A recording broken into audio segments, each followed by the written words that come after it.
एक दिन गांव में तेज आंधी आई और मिट्ठू तोता का घोंसला पेड़ से गिर गया।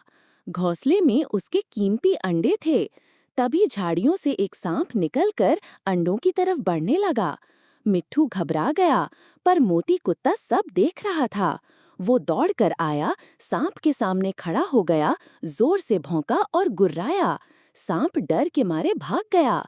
मोती ने मिट्ठू के अंडों को बचा लिया।